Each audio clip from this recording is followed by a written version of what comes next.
नमस्कार, मैं सुनीता राजेश्वर, अध्यक्ष परिणी। अभी फेसबुक पर एक पोस्ट देखी, तब लगा कि कुछ बात की जानी चाहिए। पोस्ट क्या थी? यही कि ऐसा क्या है कि महिलाएं सिर्फ कुछ % ही आत्महत्या करती हैं और पुरुष आत्महत्या भी ज़्यादा करते हैं और संन्यास भी ज़्यादा लेते हैं। मामला गंभीर है। तब इसकी तह में जाने की ज़रूरत है। हालांकि मैं एक आम इंसान हूँ, सिर्फ सामाजिक कार्यकर्ता और एक पत्रकार, एक महिला भी हूँ। तो बस सोचने की कोशिश की, समझने की कोशिश की कि वजह क्या हो सकती है।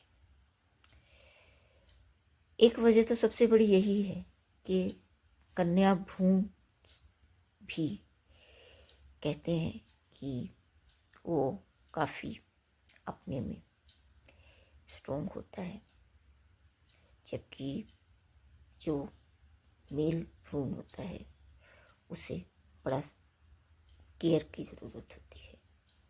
यह मैं नहीं, मैं मेडिकल भाषा में कहीं तो उसकी मैं बात कर रही हूँ, और आम बोलचाल में भी यही कहते हैं।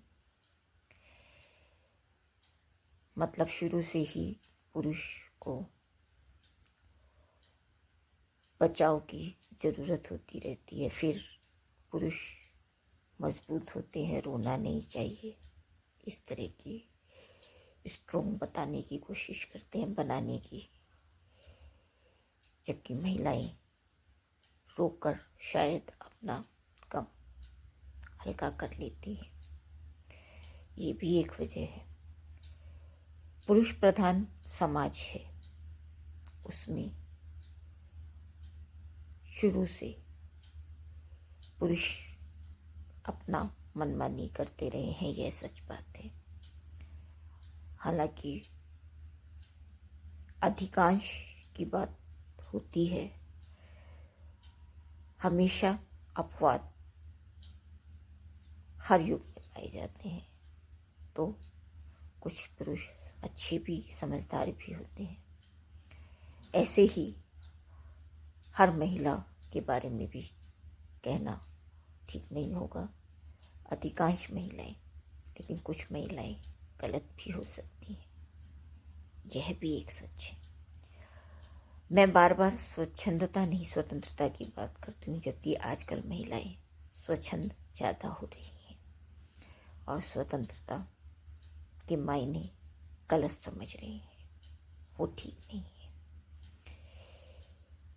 इसके बावजूद जो एक सामाजिक ढांचा है, उसमें महिला और पुरुष को चाहकर भी बराबर कभी नहीं माना जा रहा, पढ़ने लिखने के बावजूद भी। तब यह एक दोनों के संतुलन की आवश्यकता भी दर्शाता है और दोनों के अस्तित्व की भी लड़ाई है।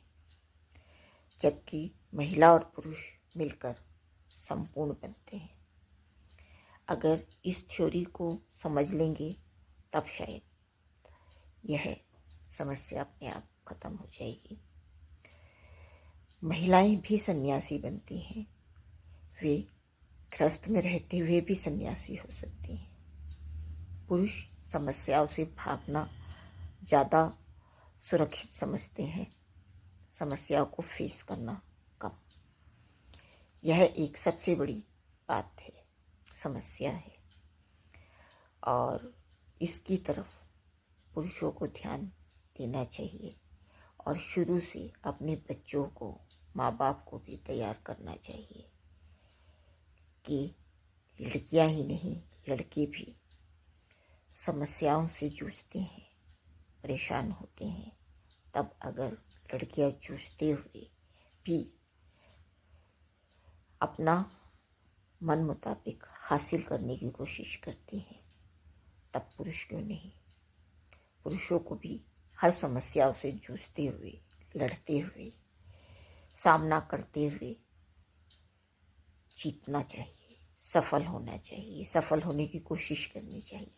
कई बार असफलता भी हाथ लग सकती है, लेकिन इसका मायने आत्महत्या या संन्यास नहीं है।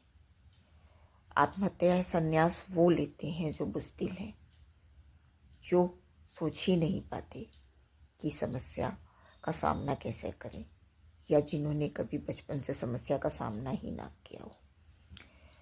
समस्याएं सभी के साथ हैं। अगर भगवान शिव पार्वती के साथ समस्याएं थी, भगवान राम के साथ थी, कृष्ण के साथ थी, जीसस के साथ थी, तब हम और आप तो आम इंसान हैं, समस्याएं क्यों नहीं होंगी। और समस्याओं से जूझते हुए जब हम सफल होते हैं, तभी तो उस सफलता के सचमुच मायने समझ आते हैं, है ना।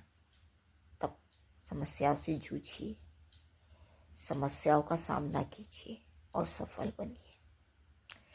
सिर्फ हाय हाय करने से नहीं, समस्याओं से जूझते हुए जो सफल होते हैं, जब आपके माथे पर पसीना कुछ कहता है, जब पाँव थक चुके होते हैं, पाँव की छाले कुछ कहते हैं, हाथ थके हुए होते हैं, हाथ की उंगलियां लिखते हुए भी दर्द करती हूँ, उसके बावजूद आप अगर जो कुछ लिखते हैं, कुछ नया गढ़ते हैं, तभी आप समझ पाएंगे उस सफलता का मायने।